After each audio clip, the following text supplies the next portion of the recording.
within 9 years. That's not really deterrence.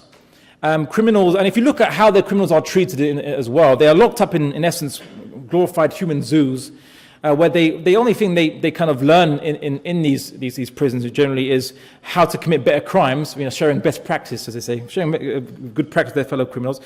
They deal drugs, they engage in violence, and in many prisons, even engage in horrifically rape. And in US prisons, that's quite an epidemic. But people say it's more humane to lock up murderers, for example, rather than those who were given life sentences, than to execute them. I will present an argument from not from a sheikh or a Sharia Islamic scholar. I'll present it from John Stuart Mill, Western liberal philosopher. And here's what he said in his famous speech in favor of capital punishment. He said, if in our horror of inflicting death, we endeavor to devise some punishment for the living criminal, which shall act on the human mind with a deterrent force at all comparable to that of death, we are driven to inflictions less severe indeed in appearance, and therefore less efficacious, but far more cruel in reality. And what he's basically saying is that if you give someone murderers less than the capital punishment, the deterrent effect is reduced in society, and to boot, it's actually more inhumane than on that criminal, because instead of actually executing him and his suffering will come to an end being in jail, you condemn him to in essence a life in perpetually in jail, being deprived freedom and suffering. And as the Quran says, oppression is worse than killing. We view oppression as much worse than killing. When a person dies, his suffering ends. If you actually keep him alive and oppress him, his suffering is perpetuated. And so, which is the more humane approach? Now, what are the Islamic legal solutions to these problems? Well, Islamic punishments are quick. So they're basically, you don't lock people up in these big human zoos, but once the full due process has been carried out and the person has been convicted of the crime, the punishment is very quick. It's a very effective deterrent. The reason why the Sharia punishments are very strong is because they're meant to actually deter. The whole purpose of a punishment system is not the application of it, but it's deterrence. That's why we have punishments, and that's why we have a justice system. One of the benefits of why the punishments are instant, for example, like a lot of the punishments are corporal punishments, as you'd call it, is because it doesn't mean that the family of the perpetrator suffers along with the perpetrator. What do I mean by that?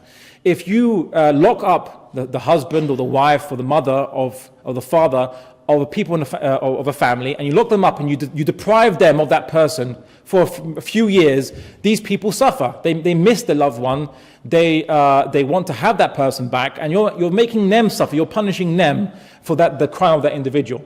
But with corporal punishment, which is very quick and effective, the person's punished, publicly humiliated, and then returned back on the same day to their family, where their family won't miss them. Their family will have them with them. Islam shows compassion. Islam does not actually punish people who commit theft because they're poor. If a poor person commits theft, they're not punished. It's as simple as that. And there's many cases like this. For example, Caliph Omar, who was one of the companions of the Prophet Muhammad, he during the time of his caliphate, there was a famine, and he heard of people stealing because they were starving and they were poor, and he basically suspended the punishments for theft because people were stealing because they were poor and because it was a famine. And so anyone who's caught stealing and they do so because they're poor cannot be punished under Sharia. The Sharia shows compassion, understanding these circumstances. It doesn't say, no, we must punish that person. No, the Sharia shows compassion and mercy to the people who commit theft. The punishments for theft and armed robbery, which you've probably heard, are designed to actually prevent reoffending. And they're not designed to be gruesome. They're designed to prevent reoffending.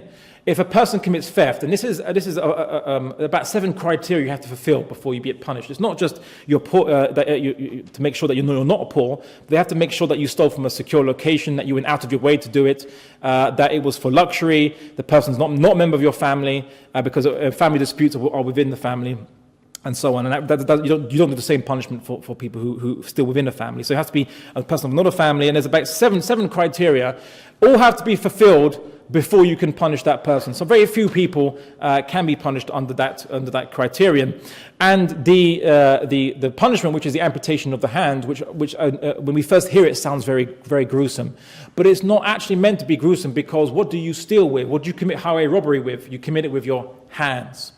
And so if the person commits highway robbery or theft or so on, so burglary basically, or mugs people, they use their hands. So if what you're trying to do is you're trying to prevent them from reoffending. And again, 7 criteria. There's also, you need about 2 witnesses to basically, positively ID the person. It's a high criteria has to be met before you even punish that person. And considering that all the people that commit theft in this society, most of them are poor, it's not that, when we implement it, we have thousands of people being punished. No, because those who steal because they're poor are not punished. It's actually a shame on the state for allowing poor people to not have their needs fulfilled. They have to steal. But as in this society, they will punish you by putting you in jail. And of course, once you have that black mark against your name that you are a convicted criminal, good luck finding a job after leaving prison. No wonder they reoffend.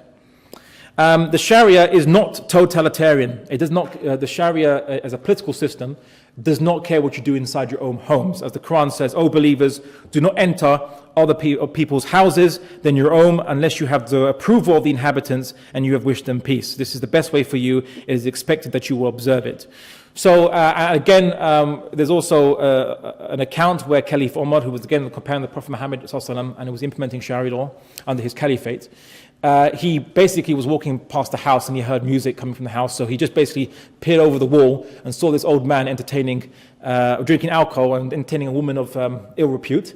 And he said, shame on you, you're going to get punished for this. And the man responded to the Caliph. This is the Caliph. He's not a policeman now. Caliph is the leader. But Umar, mashallah, in his humbleness, he used to patrol the streets himself to ensure that people were looked after.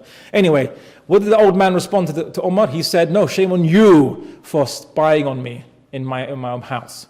And so what did Umar say in response? He said, "Well, I'm the Caliph, I don't care, you get punished for this." No, he said, "Okay, I'll drop it if you drop it." and that's it, basically, because he was wrong. He made a mistake for peering over the wall. He made a mistake. The Caliph can't do that. And you can't prosecute the person for what he does inside his own house. In this country and in America and many other Western countries, you will be prosecuted for what you do inside your own house. Obviously, in Sharia, if you kill someone in your own house, obviously you will be punished, obviously, for killing somebody, wherever you do it. But if you do crimes which are in breach of various ordinances or contraband or a whole number of things like drinking alcohol and entertaining a woman of ill repute, you're not punished under the Sharia for doing it inside your own house, like that case illustrates. But in this society, you will be. The punishments are implemented on everyone, regardless of how rich they are or their social status. Again, there was an example I can bring from, there was a noble woman from the tribe of Makhzum. She stole during the time of the Prophet Muhammad ﷺ, and people wanted to intercede for her, saying, "She's a noble woman, she's a rich noble woman. Don't be so harsh on her, don't punish her," and so on. And what did the Prophet Muhammad ﷺ respond? How did he respond to this? He became angry and said, "Do you intercede concerning one of the rights set by God?" So basically, God's rights have been contravened, obviously committing theft. And do you want to intercede, basically, to prevent justice from being done? And of course, and then he made his famous statement that basically, he swore by God, if his own daughter committed theft of the like manner, then he would also punish her. So it doesn't matter if you're rich or poor, everyone gets the same punishment if you fulfill the criteria. Now, I think I want to kind of illustrate something. The punishments in Islam are designed to deter. They're not actually designed to be implemented. If I was going to design a punishment system that would catch every single sinner or every single criminal, I could do better than the Sharia system. And I'll explain why. For example, the punishments for adultery require 4 witnesses. 4 witnesses, not just they saw you and a woman alone in a room. 4 witnesses that saw everything, and we're talking about graphically everything, such that it is without doubt that actual intercourse took place. I mean, it's absolute without doubt. who's going to find 4 witnesses? How are you going to find 4 witnesses? Are you going to commit adultery in front of a public stadium or something? For half-time during a football, if Arsenal not doing so well?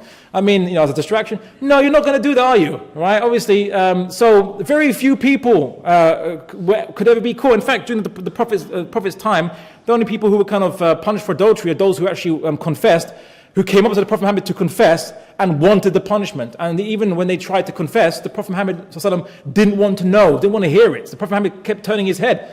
It's like, didn't want to hear it. And the guy insisted, please punish me, I've committed a sin, I want to put myself right before God. And the Prophet Muhammad said, like, are you insane? And the person said, like, no. So if you had kept it to yourself, if you had kept this sin to yourself, then I would have asked Allah to forgive you. But now you said it in public. Now you're so clearly, intent on being punished, of course, that now this guy has to be punished, and he wanted it. So it was very strange.